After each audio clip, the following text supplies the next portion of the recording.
जरा आराम से सारी बात बताइएगा, क्योंकि आपकी दरखास्त पर ये सारा अमल दोबारा शुरू हुआ था।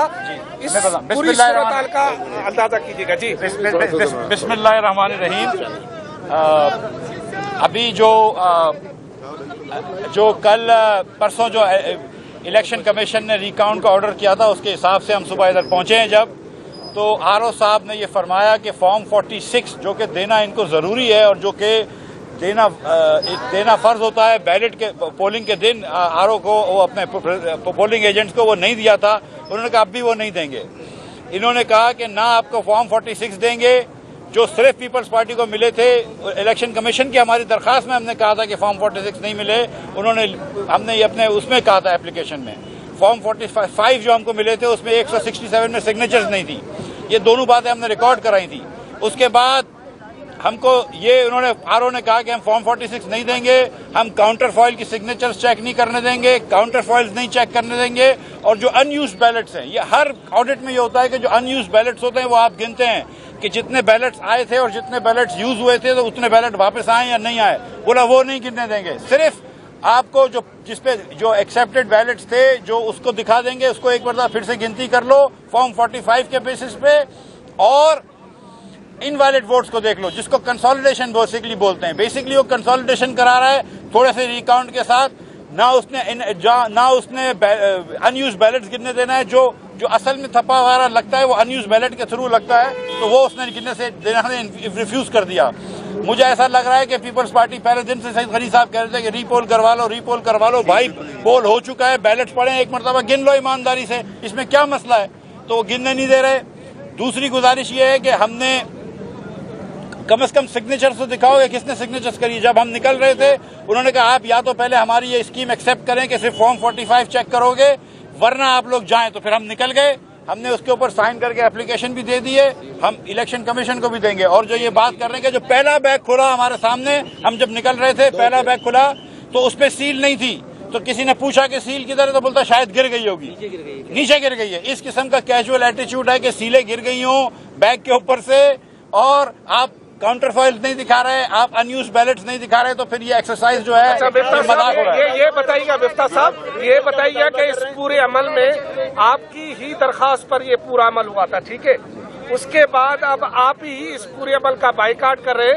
इलेक्शन कमीशन का फोरम तो आपने आजमा लिया, अब कौन सा फोरम है जहां जाएंगे, क्योंकि इस फोरम पे तो आप खुद बाइकाट कर रहे हैं। भाई आपके फोरम पे खड़ा हूं, मैं अकेला बाइकाट नहीं कर रहा हूं। ये हाफिज मुरसलीन साहब मेरे साथ खड़े हैं MQM के। ये बाकी पार्टियां भी निकल के आ गई हैं, PSP भी निकल के आ गई है, PTI भी निकल के आ गई है। पीपल्स पार्टी सिर्फ अकेली उधर बैठी हुई है जो कि इंसिस्ट कर रही है कि नहीं ये कर लो। अब क्या नतीजा होगा, आप क्या समझ? भाई मेरी बात सुने, मैं आपका फोरम इस्तेमाल कर रहा हूँ।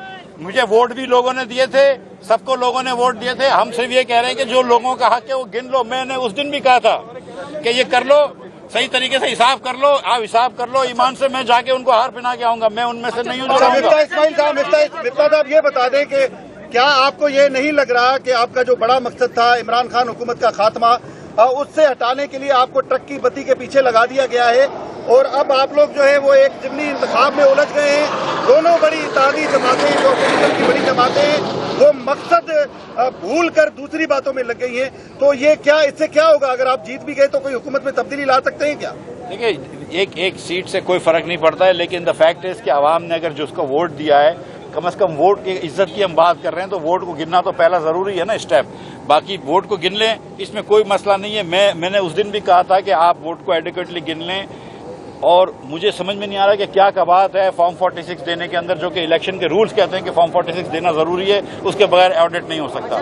क्या का बात है अनयूज बैलेट दिखाने में, वो सब चीजें दिखा दें, जो फैसला होगा हम कमाल के खात्मे की तारीख। यार अगर शिकस्त हो गई ना तो 1000 मरतबा मानूंगा, ऐसी एक मरतबा नहीं 2 मरतबा। मैंने ये कहा है कि मैं जाके हार पहना के आऊंगा, ऐसी बात नहीं है। अल्लाह की मेहरबानी। मेरे भाई वो पोल हो गया है, 8 दिन नहीं हुए पोल को, ये बैलेट्स पड़े हैं, इसको जाके गिन लो, अखबार वालों को ले जाओ। ये मीडिया नहीं, गाड़ी 300 गज दूर, फोन नहीं ले जा सकते हो। ये कोई हिटलर का नाजी जर्मनी है क्या है? मतलब मस्ती क्या हो रही है? आप जाके पोल गिन लें, दिखा देंगे कितने बैलेट्स यूज हुए हैं, कितने यूज नहीं हुए, उसकी किताबें होनी चाहिए, सीधा सील होनी चाहिए। ये क्या मजाक है यार। अच्छा मिफ्ता साहब, आपकी एप्लीकेशन एंटरटेन नहीं की गई, आपने बाइकआउट कर दिया, अब होगा क्या, करेंगे क्या? इलेक्शन पे जाएंगे अब क्या मेरे भाई अभी तो हमने आपसे बात करी है, खटकाएंगे या इलेक्शन कमीशन? अब इलेक्शन कमीशन के अंदर हम जाएंगे, पहले उनसे अभी कह रहे हैं कि ये फॉरेन फार्स जो है, ये मजाक जो हो रही है, इसको रुकवाएं। आप कल इनको ऑर्डर दें, हमसे बात करें, सही तरीके से ऑडिट करवाएं। जितने पाकिस्तान में ऑडिट्स हुए हैं आज तक इलेक्शंस के, जितने रिकाउंट हुए हैं, क्या उसमें फॉर्म 46 या जिसको पहले फॉर्म 15 बोलते थे, क्या वो नहीं दिए गए? उसके बगैर हो सकता है? क्या काउंटर फॉइल्स नहीं दिखाए गए? क्या अनयूज बैलेट्स नहीं दिखाए गए? अगर वो सब चीजें हुई हैं तो उसके बगैर क्या फायदा है? वरना तो ये सुबह सुबह 9 बजे आप तमाम हजरात तशरीफ लाएं, रोजे में धूप में बैठे, हम सब खड़े हुए हैं, तो फायदा क्या है ये करने का, अगर आप ये सही तरीके से। मिफ्ता साहब, ये बिल्कुल सादा अंदाज में बताएं कि आज के इस पूरे अमल का जिम्मेदार इलेक्शन कमीशन है या पाकिस्तान पीपल्स पार्टी? भाई पाकिस्तान पीपल्स पार्टी तो मुझे कुछ नहीं कर रही ना, मैं तो ये आरओ से बात कर रहा हूँ। मुझे तो मेरा जो रसाई है वो आरओ तक है, यानी इलेक्शन कमीशन। मैं फिर से सादे अल्फाज में बता रहा हूँ, इससे सादा अल्फाज क्या बोल सकता हूँ कि मुझे तो आरओ ने हुक्म दिया है। अब आरओ को डीआरओ ने बोला, वो क्या कर रहा है, क्यों सोच रहा है, ये मुझे नहीं पता। आरओ ने ये हुक्म दिया कि हम फॉर्म 46 नहीं देंगे, जो कि कानून के खिलाफ वर्जी है। मिफ्ता साहब, कादर खान मंदोखेल का कहना है सुबह इलेक्शन कमीशन को खरीद लिया है, क्या कर लिया है? जी, कादर खान मंदोखेल का कहना है कि सारा प्रोसेस आपको खुश करने के लिए इलेक्शन कमीशन कर रहा है, लेकिन हार फिर भी आपका। आप खुश क्यों नहीं हो रहे? तो ये खुश क्यों नहीं हो रहे आप? मैं बहुत खुश। नहीं, आप खुश हो जाए, रमजान का मेरी महीना, बात ईद सुने, भी आ रही है। मेरी बात सुने, अगर मुझे ही खुश करना है तो फॉर्म 46 दिखा दो और अनयूज बैलेट्स दिखा दो और उसकी अकाउंटिंग करा दो कि जो फॉर्म 46 में होती है, बस मैं खुश हो जाऊंगा। थैंक यू, बड़ी मेहरबानी, बड़ी मेहरबानी, थैंक यू। आऊज़ु बिल्लाहि मिनश्शैतानिर्रजीम, बिस्मिल्लाहिर्रहमानिर्रहीम। MKM पाकिस्तान की तरफ से उम्मीदवार हाफिज मोहम्मद मुरसलीन। अभी हम 4 तारीख को इलेक्शन कमीशन इस्लामाबाद गए और वहाँ पर हमने उनको बताया कि फॉर्म 45 हमें नहीं रिसीव हुए और उनको बताया कि 80 के करीब फॉर्म 45 हमारे जो एजेंट थे, पोलिंग एजेंट, उनको नहीं दिए गए और उनको बाहर निकाल दिया गया। तो उसके बावजूद आज हम यहाँ पर रिकाउंटिंग के लिए 9 बजे से यहाँ पर बैठे हुए थे।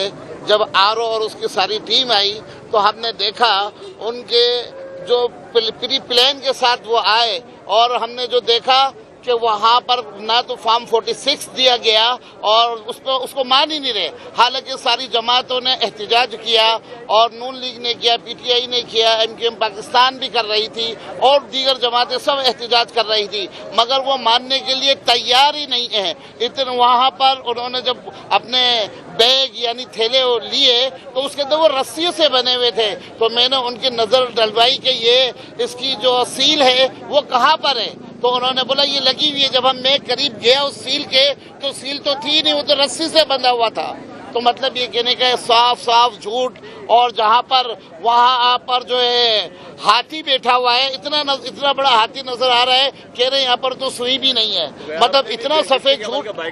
जी बिल्कुल, बाइकाट कर दिया जब हमने देखा कि ये खुल्लम खुल्ला आजाद है और कोई फायदा नहीं है हमारे बैठने का, तो हम इसलिए उठकर आ गए। फिर कर लो जो आपका जो दिल चाहे कर लो, जो प्री प्लान है, जो आपने अपना माइंड सेट रखा हुआ है, या पीछे से सिस्टम चलता हुआ रहा है नहीं मालूम, पर ये मालूम है कि ये साफ शफाफ इलेक्शन नहीं हो रहे। मेरी भी गुजारिश ये है कि रीपोलिंग होनी चाहिए। अच्छा, किस फोरम में जाएंगे अब आप? इलेक्शन कमीशन के फोरम के बाद दूसरा फोरम कौन सा है? देखिए, इलेक्शन फिर बाद में जो है वो ट्रांजिट रिपोर्ट या ये सब में तो 2 सालों लग जाते हैं ना। पहले इस 2018 में भी नहीं हुआ तो अभी भी नहीं होगा। तो मेरी वक्त ज़ाया के बगैर मैं ये कहूँगा इलेक्शन कमीशन पाकिस्तान से रीपोलिंग का फुल ऐलान किया जाए। थैंक यू, शुक्रिया। कौन सी पोलिंग स्टेशन पे धांधली में सारी सब पे हुई है या भाई तमाम पे पूरी? अब तक आपके पास कितने फॉर्म 45 नहीं है? 80 नहीं है हमारे पास, 196 हमें रिसीव हुए हैं और 80 जो है वो पोलिंग हमारे फॉर्म 45 नहीं हुए। और कोई ऐसी जगह नहीं है जहां पर जो है धांधली से काम नहीं लिया जा रहा था। हमने ये देखा कि पुलिस वाले जो है वो प्रिजाइडिंग ऑफिसर का काम कर रहे थे, पुलिस वाले प्रिजाइडिंग ऑफिसर का काम कर रहे थे हर जगह। पुलिस वाले भी जो है वो प्रिजाइडिंग ऑफिसर का काम कर रहे थे हर जगह जाके। वो जो है जहां पर उनका पोलिंग स्टेशन है, बूथ है, उसको मना कर रहे थे बुजुर्गों को कि गर्मी में रोजा रखकर जो आवाम वोट डालने आ रही थी उनको रिटर्न कर रहे थे। तो काफी जगह पे मैं गया और उनको अंदर अपने वोटर को डाला, पोलिंग स्टेशन के अंदर भेजा और उन्होंने वोट कास्ट करवाया। बिस्मिल्लाहिर्रहमानिर्रहीम। मैं बता रहा हूँ सर वो एक सेकंड